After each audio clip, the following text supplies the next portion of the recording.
Okay, well, we've got Dave Lee here on the video, and he's chaos magician and author of Chaotopia, Breathwork, and many other books, and also a book on runes, which he's also got a course on, how to make your own runes, do magic with them, do divination. So, Dave, why don't you tell us about the book first off and the Runic course? Hi, Jimmy. Yeah, the book is called Bright from the Well. Let me dig it down off the shelf. It's actually, well, I'll do that in a minute. Oh no, there it is. Oh, Bright good. from Northern Tales in the Modern World. And this is it's kind of like this was my master work of rune lore for the Rune Guild. I was recognised as a rune master when I brought that out.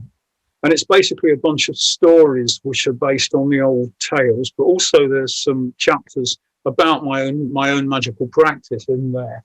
So it's not really a beginner's book on runes, but more for someone who wants to have a bit of a deeper look at the Northern mysteries.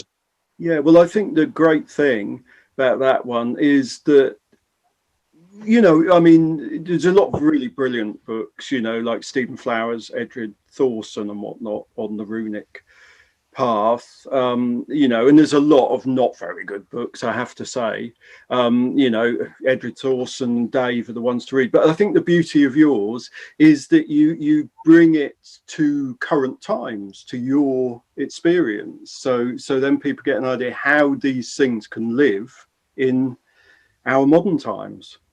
Absolutely. Well, I mean, the Northern tradition and the Runic tradition is very much alive. It's very much it's a hidden part of our culture, but it's emerging again. And the runes are something that I think any reasonably intelligent person who wants to do magic can get a good enough grasp of the basic to be able to do their own spells. And so it's immensely attractive for somebody who's just getting into magic. And so with the Runic Sorcery course, that's like a primer, isn't it? I mean, what do people get from the course? It's definitely suitable for beginners. It requires a bit of work. I think magic does. I'm not one of these, you don't have to do anything It's like it does require a bit of work, a bit of focus, but basically I tell you a little bit about the Elder Futhark, the Elder Rune Row, and where it came from and how it works and so forth. But really, the whole course is about learning to do your own runic spells. So I start off with a bit of here's how to make a set of rune cards. Now, of course, you could easily do it as actual little wooden, proper wooden runes if you wanted to. But I'm assuming that people are in a hurry here and that they just want to get down to something fairly quickly. So, the Elder Futhark, 24 runes, the Elder Futhark on little cards. Then you can use those obviously for divination. But beyond that, you're getting used to them. You're getting used to the form of the rune state.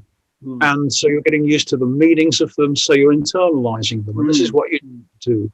And then you can do spells for anything, really. I mean, the whole of the Rune Row is all different kinds of magical powers, in a sense. I mean, you've got like wealth, health, security in conflict, concealment, justice, just to name a few. There's just you can pick a rune, and then particularly if you pair it with another rune or two runes, you've got to make a bind rune, and you're focusing in on a more specific kind of spell.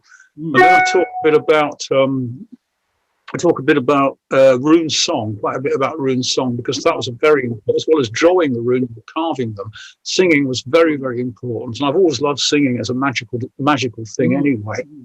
And singing the runes can be a very pleasurable thing to do. So there's an introduction to rune song. So and then I talk about bind runes, ways of combining runes together to form visual glyphs. They're a bit like sigils in chaos magic. And then right at the end of the course is an example of how to put an entire spell together with the drawing and the singing and the embedding it all into the symbols so that you can follow that kind of structure and make up your own runic spells for whatever you want. Yeah, that's absolutely brilliant. Yeah, and I think I mean, yeah, I'd very much go with that, where you've got the sound, the audio, the visual, and it's obviously internalized the runes in your subconscious. And that's right. And I wonder if perhaps in future courses, I mean, what do you think about the postures of runes? Do you give much credence to that? Well, I do actually, and I've got another course in development that's more advanced that utilises that to some extent. I've from the people I know on the sort of runic magic scene, some people aren't really very fond of the postures, the stabbers, but I really like them. Yeah. I think they're a way of of implanting the runes directly into your physical person, so that you take on that rune physically, and that's a lovely experience, and it's very good for memory. The way that I remember, that I memorise, because I obviously had everybody starts with the Elder Fuvat, the 24 row ancient one. So that's, I'd had that for years. But when I came to study the so-called Viking runes, the younger Fuvat, 16 rune row, I thought I'm going to learn this in a different way, so that I always keep it separate from the Elder Fuvat. You get it's very, very strongly impacted. So so I used a sequence of movements and postures, and that is what I will be doing. There'll be another course which will probably be called exploring the Viking runes. Last summer I did a magical retirement of 16 days where I worked with one rune each day and carved it. So I ended up with a complete set. I'll just get those down, show you a complete set of the younger Fuvat runes. There they are.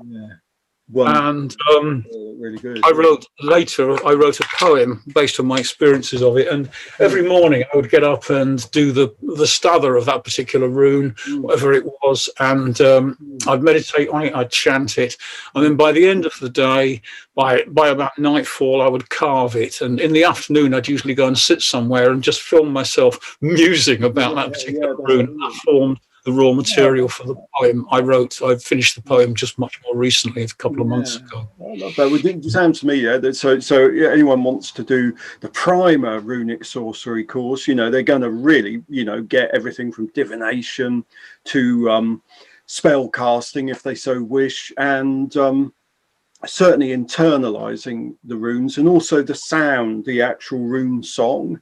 And I agree, that's, when you actually do that, it's quite amazing. The whole thing starts, you should almost feel it, and if you do the different postures, and whatnot too, which is going to be in a later course. So yes. And how much is this particular runic sorcery course?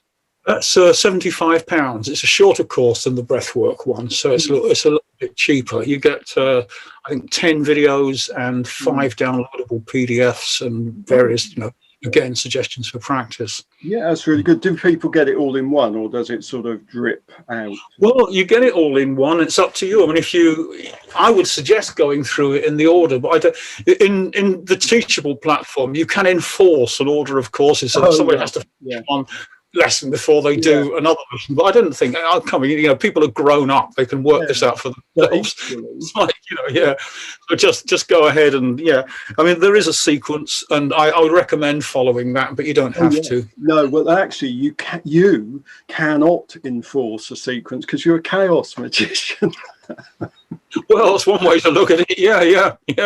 You can't, but no, I'm joking. But that's good. So I'll tell you, everyone, links below, and if you're interested in runes and northern tradition, hit the link, and maybe consider taking up the runic sorcery course. So that's us out of here for today. So thanks very much, Dave.